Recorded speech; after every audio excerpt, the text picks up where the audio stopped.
Good morning, everyone. It's Theresa. It's a little after 6 o'clock in the morning on Monday. I'm getting ready to go to work after spending such a beautiful weekend. The weather was perfect here in northern Michigan, sunny and warm, and I was able to do a couple of garage sales and work in the yard and float in my pool and just putz around. It was just a beautiful weekend, and so I'm anxious to start another week and get back to work. But I wanted to share something that kind of has been mulling around in my mind, and it has to do with numbers. I stopped to a couple of garage sales on Saturday, and I purchased some clothing, and it started me thinking about sizes and numbers and how hung up we are on the number on the scale and the size of our clothing. And the reason I'm mentioning this is because I bought a couple of shirts and they were size mediums, and I bought a um, large jacket, a size 14 jacket, and um, even bought an extra large. And I got them home, and all three of those sizes fit, including the extra large.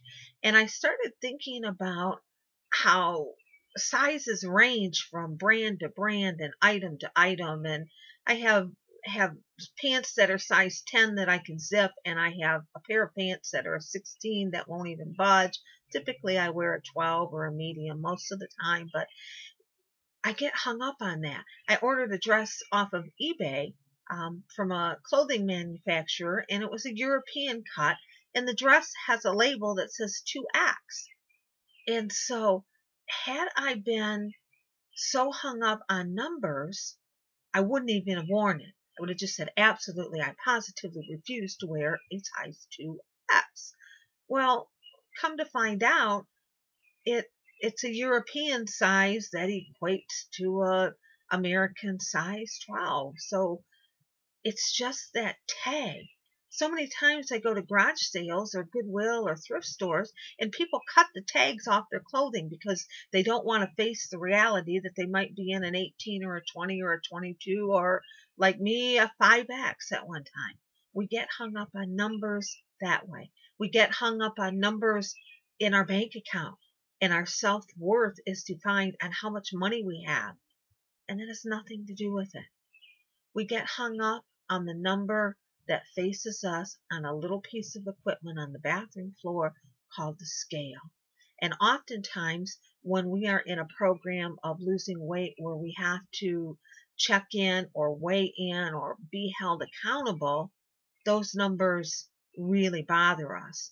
And we reach a plateau sometimes, and the scale doesn't move, and we want to give up and we become discouraged. For those of you that are experiencing that, look for other ways to determine your self-worth. Even if that scale doesn't budge, there's lots of reasons that have nothing to do with weight gain. It could be water retention. It could be your menstrual cycle. It could be your body's holding weight. It could be, like in my case, you're converting fat into muscle because you're getting stronger. Look for things like, hey, the scale hasn't moved. I haven't lost a pound in 3.5 weeks or a month, but yet my pants feel different, or my clothes fit a little bit different. Don't let the number facing you on the scale throw you off course and make you think that you're not being successful. Don't let it control you. Yesterday afternoon, I cooked dinner for a friend, and numbers was a conversation as well, because I finally cooked the steelhead that I caught a couple of weeks ago, and I made him French fries, or tater tots rather, and coleslaw to go along with it. And I had a whole table full of items. And I had Brussels sprouts and carrots and cabbage and coleslaw with a little vinaigrette dressing on it. And I had a whole entire plate full of food. I just ate 2 or 3 pieces, very small pieces of the fish because it was breaded and deep fried. And we had a conversation about, look at all of the food on my plate and look at all the food on the table here. And yet I was explaining to him that I probably had less calories on my entire plate than he had with the plate of French fries and coleslaw with the dressing and fish. And so I began explaining how important it is to watch the numbers on the calories, but to make wise choices. There is a big difference in how you're going to feel and how full you are if you have 100 calories worth of carrots versus 100 calories worth of potato chips. Or you could have that candy bar. Sure, it's 170 or 200 calories for a candy bar, but for 200 calories, you can have a Greek yogurt and a piece of fruit, and you're going to feel a lot better and more satisfied. So in choosing your calories, when you want to splurge, and I will every 2 months or so, I'll have a piece of pizza, 300, 400 calories in a piece of pizza. But when you want to splurge, make sure you balance it out with a large quantity of lower calorie food.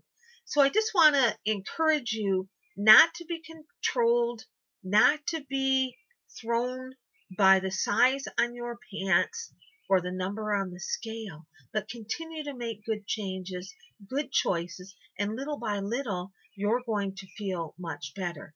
Your self-worth comes from being a kind, loving, caring, genuine person, a good person. And numbers, sure, they're important, especially in blood pressure, cholesterol, and whatever. Keep making good choices, and I guarantee the number on the scale will go down. Don't get discouraged. Don't give up. Make it a beautiful day today. I'll be talking to you again soon.